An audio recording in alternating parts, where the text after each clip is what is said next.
the more you are focused on yourself, the more miserable you are.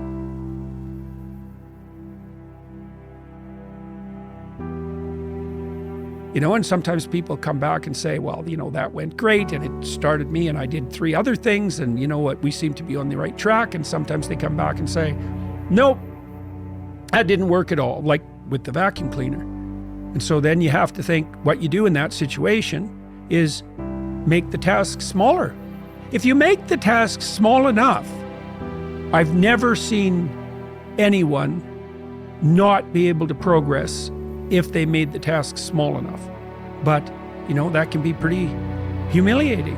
Now, the upside is that once you take that first step, you've looked the beast in the face and you'll start progressing, not linearly, but exponentially in speed. So what's cool is that it doesn't really matter how small that first step is, because it'll start doubling, and anything that doubles grows unbelievably quickly. And so that's a very useful thing to know too. And that's true when you're learning anything new. It's like you'll feel like an imposter, you'll feel like a fool because you are, and you'll think, I'll never get there, and the destination might look very distant, but if you take a sufficiently small first step and get the ball rolling, you can be cruising along at a pretty good rate, generally faster than you'll think. What seems to happen when you expose people to small but challenging tasks, it does 2 things. It makes them more skilled because now they're actually dealing with the problem, and so they're acquiring the new perceptions and the new behaviors that are mastery. So they're actually expanding their domain of conceptual structures and actions. That's both conception and skill. But at the same time, they're seeing themselves as the actors that can change the direction of their life. Well, one of the really difficult things to learn when you're down and out is how far you're down, because it's humiliating. I was ill recently, and when I started to recover, I couldn't really button my shirts. I had to learn to do that again. I'd forgotten how to put my hands on keyboard. I didn't know where to put my hands. I had to learn to type again. Now, I hadn't lost all the knowledge, and it came back quite quickly. And the reason I'm saying that is because one of the impediments to people who've really taken a blow in their life is that things have fallen apart around them so badly that where they have to start is humiliating even to consider. The rule, it's a pretty straightforward rule when you want to get back on your feet, and the rule is you have to make the task small enough so that you'll do it, no matter how small that is. And I've worked with people. One of the things I've become well known for is my advice to start by cleaning up your room. But I had plenty of clients who couldn't go home and clean up their room. They hadn't cleaned up their room for like 20 years for all sorts of reasons. Maybe because every time they did try to do anything positive in their family, no matter what it was, they were immediately punished and undermined.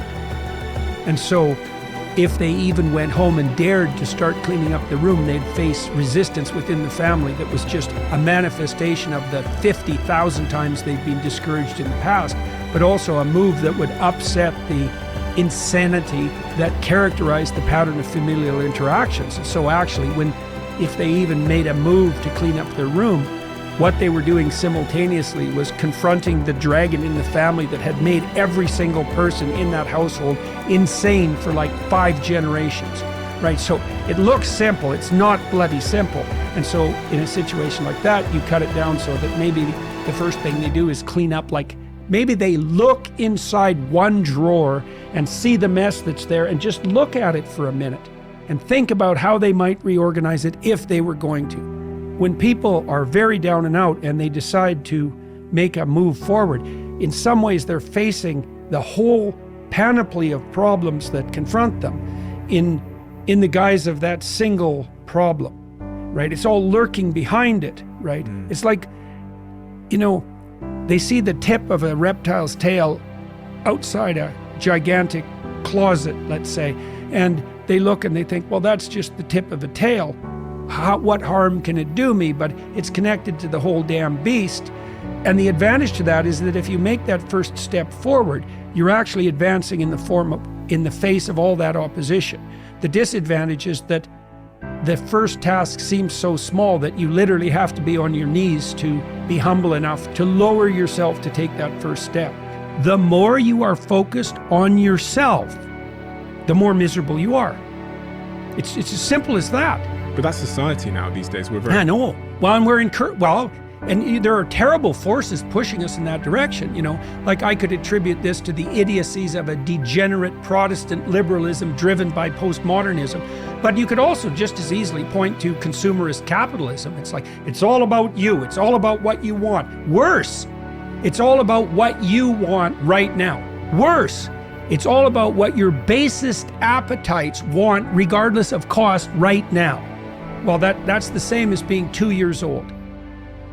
There's nothing about that and why do you think that's you anyways? It's like, since when did what you are become what the most idiotic part of you, who cares nothing about anything else and any other people, wants right now?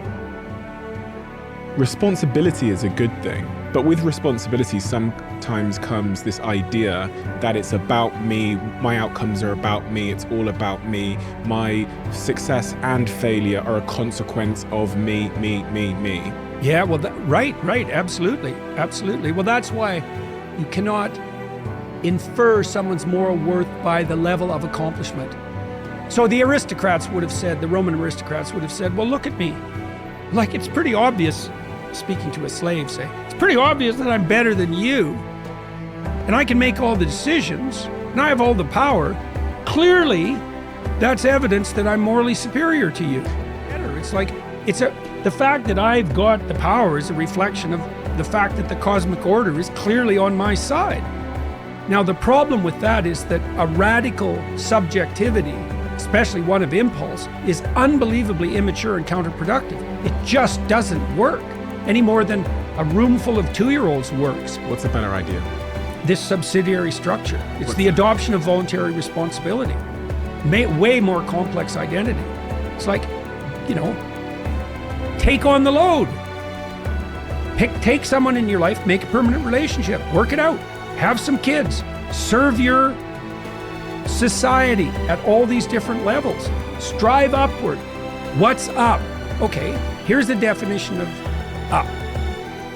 A better solution unites more situations and people across broader spans of time. Because we all have people in our lives that are struggling in some way, and our knee-jerk response is to get in there and solve the problem. Yeah, and this is a problem that men often have when they're dealing with women. Yeah. They leap to the problem solution phase. And they also do that in some ways to avoid, and this is what annoys women, because what the women want, and they don't even know this, but this is what the women want. Women are more sensitive to threat than men. So they're looking for predators. Now, predation detection it's an intuition. Anxiety is an intuition. Something's wrong. Okay, what? Well, then you guess. Well, what the woman wants is to lay out all the things that might be wrong. Okay, well, the guy doesn't want that because, first of all, maybe your wife is upset about something in relationship to your children, and she doesn't know what it is. So now she has to go through everything she thinks that might be wrong. Well, even for you to listen, that's going to be rough because some of those things are going to be about you. And so you just have to shut up and you have to let her put her cards on the table. Understanding. Now, she has to do it in good faith, right? She can't be using that opportunity to skewer you. And so these things are tricky to manage, but you want to listen to her, lay all the cards on the table. Now, the advantage to that is now you know where all the hidden snakes are. Now, if you do that, what you'll find out, and so will she, is that most of the things that she's worried about, she's not actually worried about. She won't know that until she lays them out on the table and can see them. And then both of you can triangulate to the actual problem, and then you can negotiate a solution and offer help. But if you jump right to help, the reason you can't do that is because you probably have the problem wrong. So then back to your question about helping. One of the most effective things you can do to help people is to listen. And there are technologies of listening. And so the first one is, don't assume that either you or the person who's talking knows what the problem is. It's so hard. Once you have the problem specified, you've solved like 95% of the problem. That diagnostic move is really hard. Are we sure we're addressing the most crucial issue? You have to have your sights focused right on the center point of the cross, right? Like in a gun sight. It's like, are we aiming at the right target? And then you can start negotiating problem solution. You can develop the patience to do that once you understand that initial act of listening is in itself the most helpful thing you can do. Just listen. And then how do you listen? Okay, so if I'm listening to you, there'll be times when what you're saying doesn't make sense. And so then I'll just say, well, you're saying this now, but you said this 5 minutes ago. And if you listen a lot, you can learn to track conversations across a very long span of time. That's quite fun. You said this, but then you said this, and they seem contradictory to me. You're not accusing the person. You're saying, I see an inconsistency in the way you're formulating the problem. And they'll sort of startle a little bit and then try to rectify that. They'll check you out to see if you're insulting them or trying to play a game of moral superiority first. But if it's just an honest question, then you're actually helping them lay out a description of the situation that's not internally contradictory. So, and I just have an absolutely miraculous realm of opportunity in front of me. It's crazy. Every day I have is so interesting that it's almost unbearable. And I would tell people who are listening, you might want that for yourself, let's say. You might want to have that, and I can tell you, one way to increase the probability that things will unfold for you properly is to not lie. Just stop lying. Period. Stop saying things you believe to be untrue. Stop doing things you know to be wrong. Just start with that. You'll get closer and closer to the truth, and the truth is the adventure of life. That's the advantage to the truth. You have the world on your side. But obviously, because if you're lying about things, you're opposing reality. Who are you? Who are you to oppose reality? Good luck.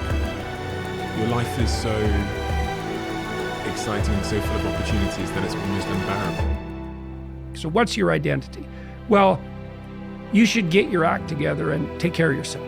So you have to integrate yourself. You have to integrate across anxiety and hatred and pain and jealousy and fear and hunger and lust and all that plethora of spirits that wage war within you. It's a lot. You have to bring that into a unity, okay? And one of the things Nietzsche said, the famous German philosopher, was that every drive attempts to philosophize in its spirit. So all those subordinate spirits that war inside you will try to dominate.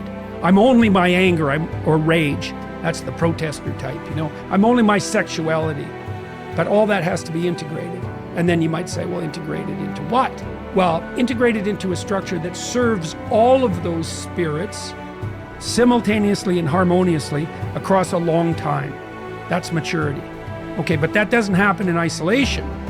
So then there's stages above that. Okay, so the next thing is, maybe you've got your act together enough so that someone can tolerate being around you.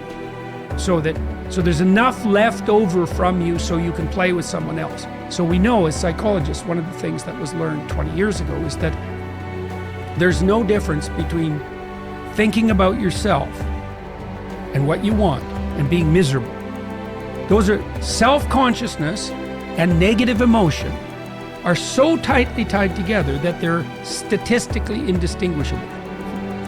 There's this cartoon trope that there's an angel on one shoulder and a devil on the other. Well, you come to a crossroad, that's also where you meet the devil. Go this way or that way. If you go the wrong direction, your life will be then the consequences of that bad choice. And then that will tangle you up, and then you'll suffer for it. Then you have to figure out, okay, what's the suffering? What's the problem? When did I make the bad choice? Which road should have I taken? That's how you fix a trauma. You replace the road you did take with the road you should have taken. And now you have a road forward. And once you have a road forward, the trauma is no longer traumatic.